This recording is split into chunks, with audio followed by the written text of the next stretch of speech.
Hey Planner friends, how's it going? Thanks so much for stopping by my channel. My name is Ryan and this is A Man with the Plans, and we are back. It is a January mid-month budget update. It is the 20th of January, so I'm a little behind on the mid-month part, but you know what? I think it's fine. I wanted to do this so far because for a couple of reasons. One, we're halfway through the month, see where things are looking financially, but I also want to talk a little bit about my initial thoughts on using Dave Ramsey's EveryDollar budget app.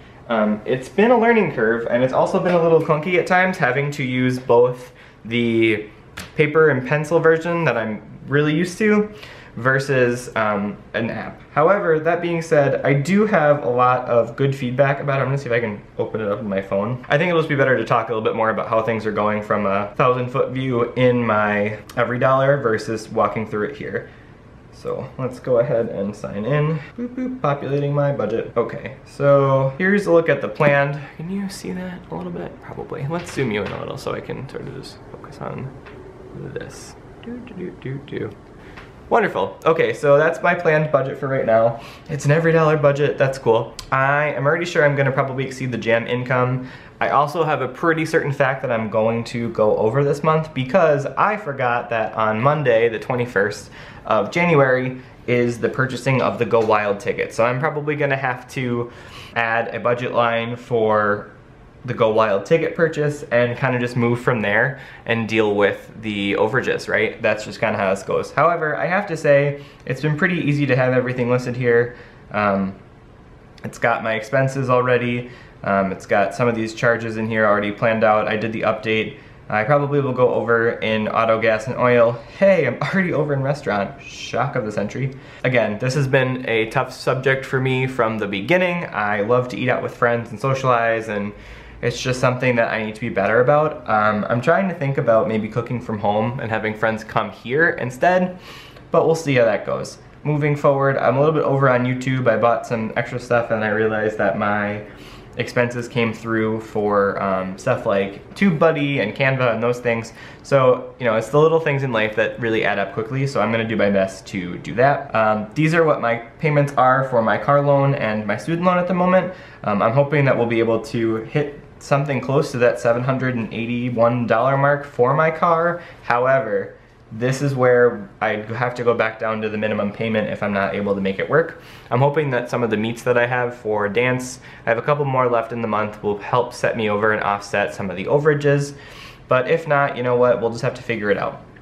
So that's EveryDollar. I will do my review on the actual sort of use of the app itself.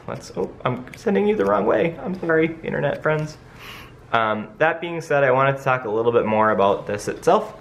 So here's the monthly spread. You'll notice that I have, for no spends, 1, 2, 3, 4, 5, 6. I'm hoping to get at least a 10 this month.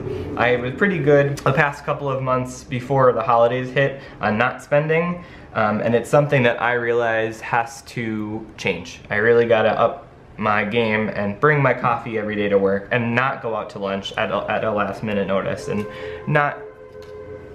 Please ignore the honking horn, you know, living in a city. But for me, I actually just, in total honesty, I just got this book in the mail. Everyday Millionaires by Chris Hogan, and I have to say I'm only like a quarter of the way into it. You can't really see that. But it's been really, really helpful so far to re-energize me about my goals. I think for some reason, paying off my one student loan made me feel like I had finished everything, and that's not how this works, actually. There's a lot left to go. You have 2 full debts left, kid, so remember that, Ryan. Future Ryan, if you're listening. So for me, that book is super interesting. It's pretty popular right now, and I'm gonna do a review on it as soon as I can finish reading it, which is probably not gonna take too much longer. So if you're excited about that, let me know what other books you're reading and other financial things that you do to keep yourself financially motivated, because I will be real honest with all of you, it's been a struggle in the past couple of months, just to be plain and simple about it. But hey, that's where we're at. Some expenses that I incurred that I thought were still actually kind of good deals. I went to Bath & Body Works and all of the Christmas stuff is on like super duper sale. So I bought this really awesome like hand lotion body cream stuff for men. It was like $3.50, normally $14 bucks, so I stocked up on that. That being said, question for all of you, would you want to see like a January favorites video or products I've been using or something like that? I don't know, I've seen other channels use it and I've obviously been using stuff, but is it really relevant? Let me know in the comment box down below, that would be fun. But overall, like just little piddly expenses here and there. I'm still trying to figure out my payday with my we got a cost of living adjustment that happens at the beginning of the year, so I'll be able to see that next week. I did get all of my W-2 information, so I'm starting tax preparation for filing, which should be interesting this year because of the channel and everything. I'm really thinking I might just go ahead and go see a professional and just put it out of my hands. I'll feel a lot better about it. But that's just something, you know, I started doing it on TurboTax this year, and just some of the deductions and putting in all these little things about if you bought a computer and how much time did you use it for and all those other things. I'm realizing more and more that it's just going to be a better idea and worth however much they take out of my deduction to pay a person to do this. So that's my thought. Do you use a tax professional? Do you sort of use it on your own? I've used TurboTax for the past couple of years and had pretty good results every year, a decent return. So I'm just trying to learn how best that's going to work.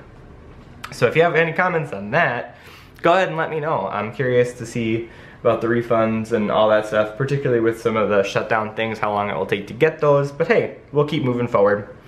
That being said though, if you want to go back, I haven't filled in any of the expenses yet. Obviously, we have the fixed ones over here. I think I'm actually under. I think the bill came in for the Xcel Energy, and it was $44.39, which is a nice savings. Probably because for the month of December, I spent 10 days out of 31 in New York. So I had the heat and everything down pretty low. But other than that, it's not going to be a whole lot of extra stuff. So that should be interesting. The weird thing I did here, which I guess I didn't realize, is that I put the fixed expenses for my car. I guess maybe there should be an extra debt line here. But hey, this kit is by Caffeinated Kate and it's gorgeous, and so I'm just trying to modify my current setup from years past and see how it works. I'll leave a link to her channel down below. Overall though, that is my sort of quick and dirty update for my budget. Really just trying to get better and more strategic about what I'm buying and ask myself that question, do you really need that? That's gonna be sort of my go-to moving forward. And I think, let me just talk this through with you guys. I might make February, minus the weekend I go visit my cousin because that just doesn't make sense, a no-spend month.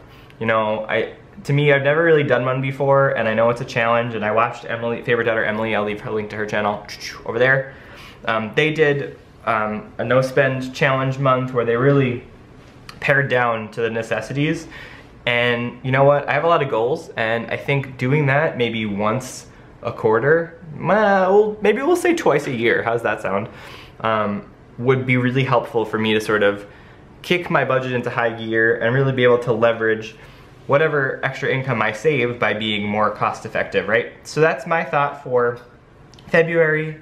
Let me know if you want to participate, and anything else you can go ahead and leave in the comment box down below.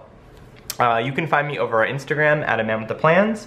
You can find me over on Facebook at @AManWithThePlans. For both of those, I tend to use the debt-free community hashtag a bunch.